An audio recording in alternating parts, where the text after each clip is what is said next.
Hello friends, welcome to my kitchen. આજે આપણે બનાવવાના છે મેથી મટર પરાઠા.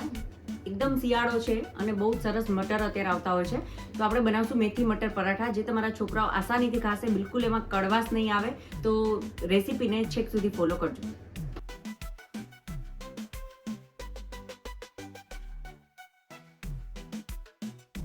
વટાણા લઈશું આપણે 150 ગ્રામ. 100 ગ્રામ જેટલી મેથી લીધી છે, પણ મેથીને તમે થોડીક આઘી પાછી કરવી હોય, તમે સ્વાદ મુજબ થોડી ઓછી લેવી હોય તો પણ તમે લઈ શકો છો. 1 નંગ બટેટું લીધેલું છે, 1 ટીસ્પૂન જેટલું આદું લીધેલું છે. કોથમરી પણ તમે સ્વાદ મુજબ વધુ ઓછી કરી શકો છો. 1 ટીસ્પૂન જેટલું તેલ લીધું છે. આપણે તેલ વઘાર માટે વધુ મૂકવાનું નથી. મીઠું સ્વાદ મુજબ લેવાનું છે. 1 ટીસ્પૂન જેટલું આદું લીધું છે. અને જૈન લોકો અગર આદું અને લસણ મેં આમાં સાથે લીધા છે, તો આદું લસણની બદલે તમે લોકો કોથમરીની ડંડી નાખી શકો છો. તો આ મેં લસણ લીધું છે 1 ટીસ્પૂન જેટલું, અને આ લીધો છે મેં ચાટ મસાલો, જે છે 1.5 ટેબલ સ્પૂન જેટલો. આપણે સ્વાદ ચાટ મસાલાથી જ બનાવશું, જેના લીધે મેથીની કડવાશ ઓછી થઈ જશે. અને પિંચ ઓફ શુગર અને લેમન જ્યુસ, એ પણ ઓપ્શનલ છે, પણ શુગર અને લેમન જ્યુસ નાખશો તો તમારો ટેસ્ટ એકદમ સરસ થશે. તો ચલો શરૂ કરશું આજની રેસીપી. વટાણાને આ રીતે આપણે ચોપ કરી લેવાના છે. હું આમાં નાખી દઉં છું. એની સાથે જ મરચાં લઈ લઉં છું. આગળ હું મરચાં બોલતા ભૂલી ગઈ છું, તો તમે લોકો લીલા મરચાંને તમારી રીતે નાખી શકો છો. આ તીખા છે તો મેં 4 નંગ જ લીધા છે, અને એને આ રીતે ક્રશ કરી લેવાના છે. આ રીતે કરો, ઇલેક્ટ્રિક ચોપરમાં કરો, તમને જે રીતે અનુકૂળ હોય એ રીતે ક્રશ કરવાના. પણ મિક્સરમાં નહીં કરો તો બેસ્ટ રહેશે. આ રીતે સારું રહેશે કે જેમાં પાણી નહીં છૂટે વટાણામાંથી.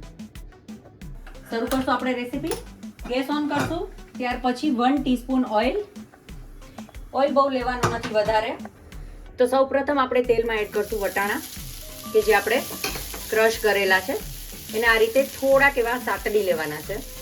વટાણા આપણે એટલે પહેલા નાખ્યા, પછી તમે ઓનિયન કે લસણને નાખવું હોય, તમે જો ડુંગળી નાખવી હોય તો પણ નાખી શકો છો, પણ મેં અત્યારે લીધી નથી, તમે નાખી શકો છો. આ રીતે વટાણાને જો પહેલા તેલમાં કરી લેશો ને, તો એકદમ સરસ રીતે ચડી જશે. એટલા માટે આપણે પહેલા વટાણા નાખશું, ત્યાર પછી આદુ અને બધું નાખશું. આપણા વટાણા થોડાક એવા ફ્રાય થવા આવ્યા છે. ત્યાર પછી આપણે એમાં આદુ સાઈડમાં લઈ લેશું. લસણ મેં લીધું છે.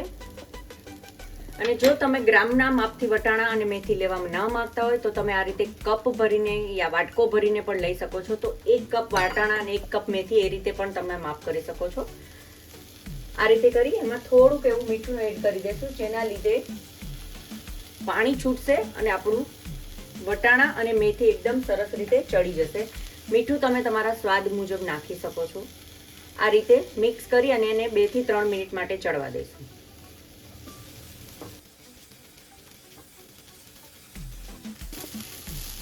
જો આપણું મિશ્રણ તમે જોઈ શકો છો એકદમ કેટલું કોરું છે, જરાય એમાં પાણી નથી, તો તમારે એ રીતે જ લેવાનું છે. તો વટાણાને મિક્સર કરવાની બદલે ચોપ કરજો ચોપરથી, તો સારું રહેશે. અને મેથીને પણ ધોઈ અને નેપકિનમાં સૂકવી દેવાની, ત્યારબાદ જ લેવાની છે.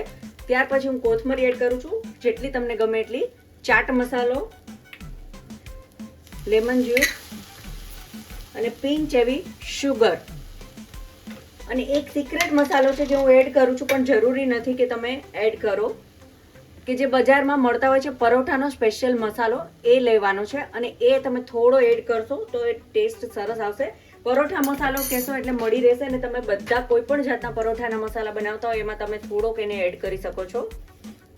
અને એને આ રીતે મિક્સ કરી દેવાનું છે.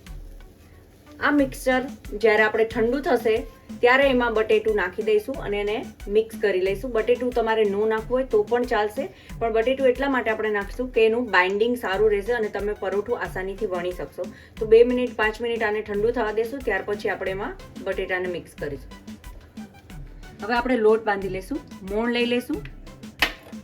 મીઠું, પાણી.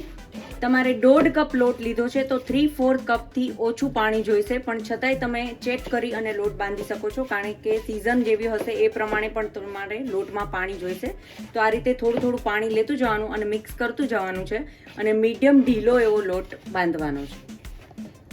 લોટ આપણો બંધાઈ ગયો છે. છેલ્લે થોડુંક એવું તેલ નાખી અને એને આ રીતે સરસ મસળી લેવાનું છે. અને ઢાંકી અને એને 15 મિનિટ માટે સાઈડ પર કરી દેવાનો છે, રેસ્ટ આપવાનો છે. મસાલો આપણો ઠંડો થઈ ગયો છે. હવે 1 નંગ બટેટું જે હતું એને આ રીતે આપણે ખમણીની અંદર એડ કરી દઈશું.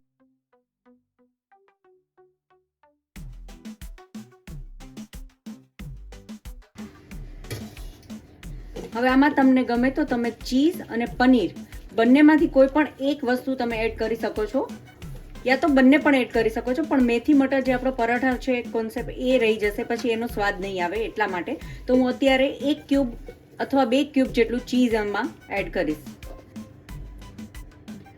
બસ ચીઝ એટલા માટે એડ કરવાનું છે થોડુંક કે છોકરાઓ બી મેથી અને મટરનો સ્વાદ ભૂલી જશે અને થોડો એમને ચીઝનો સ્વાદ આવશે તો એમને ગમશે. તો આપણો મસાલો રેડી થઈ ગયો છે. હવે આપણે બનાવશું પરોઠા. એક આ રીતે ગોયણું લેવાનું છે અને એને સાઈડ પતલી કરી લઈશું આપણે અને વચ્ચે થોડુંક થીક રહેવા દઈશું. તમને જે સ્ટાઇલ ફાવે વણીને એ રીતે કરી શકો તો એ રીતે પણ કરી શકો છો અને આ રીતે પણ કરી શકો છો. તો આ રીતે સાઈડને એકદમ પતલી કરી લઈશું આપણે,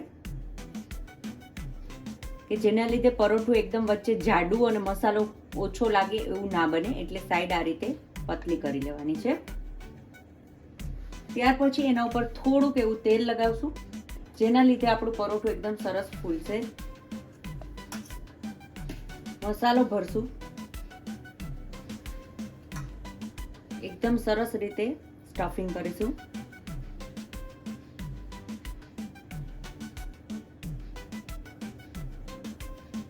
આ રીતે. ત્યાર પછી લોટને આ રીતે ખેંચતું જવાનું છે અને રાઉન્ડ કરી લેવાનું છે. આ રીતે કરશો તો પરોઠું તમારું ક્યારેય વચ્ચેથી જાડું નહીં લાગે. થોડુંક બી આ ઉપર વધે એને તમે કાઢી લેજો, એટલે એકદમ સરસ પરોઠું તમારું વણાશે. થોડોક કોરો લોટ લેવાનો છે એની સાથે અને આ રીતે પરોઠાને વણી દઈશું.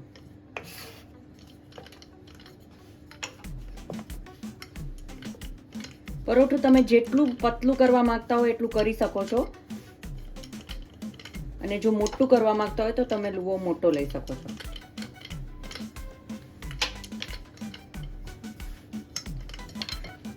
આ રીતે તમે જો મસાલો એકદમ દેખાય છે, ક્યાંયથી આપણું પરોઠું જાડું નથી લાગતું. તો હંમેશા આ ટ્રીકથી કરશો પરોઠું તો તમારું પરોઠું પતલું અને સરસ બનશે અને મસાલાથી ભરપૂર બનશે.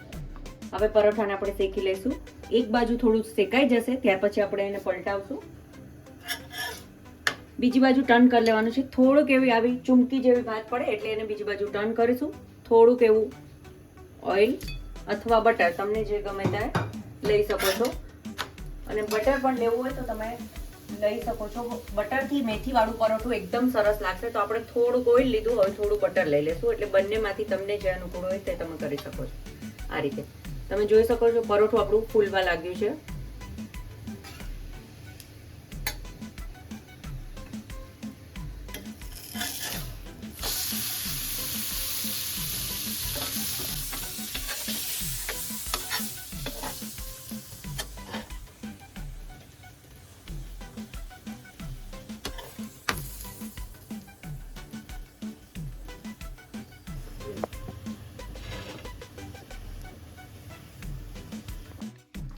આ રીતે હજી એકવાર આપણે જોઈ લઈશું.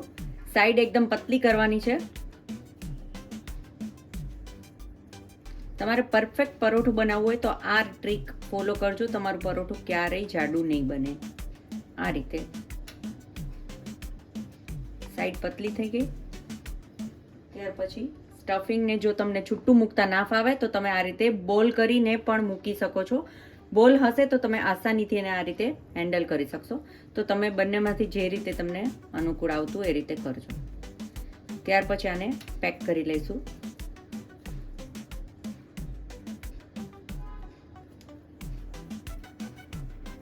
અને સેજ પણ વધારે લાગે તો ઉપરથી તમે કાઢી લેજો. આ બિલકુલ અત્યારે વધારે છે નહીં, તો આપણે એને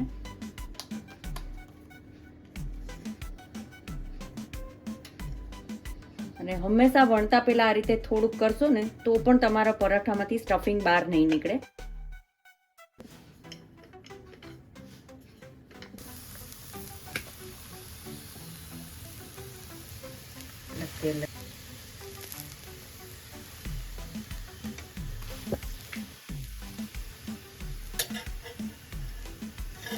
તો રેડી છે આપણા બંને પરાઠા. તો રેડી છે આપણા મટર મેથી પરાઠા. તો જો આજની રેસીપી પસંદ આવે તો મારી ચેનલને લાઈક શેર અને સબસ્ક્રાઇબ જરૂરથી કરજો ફ્રેન્ડ્સ.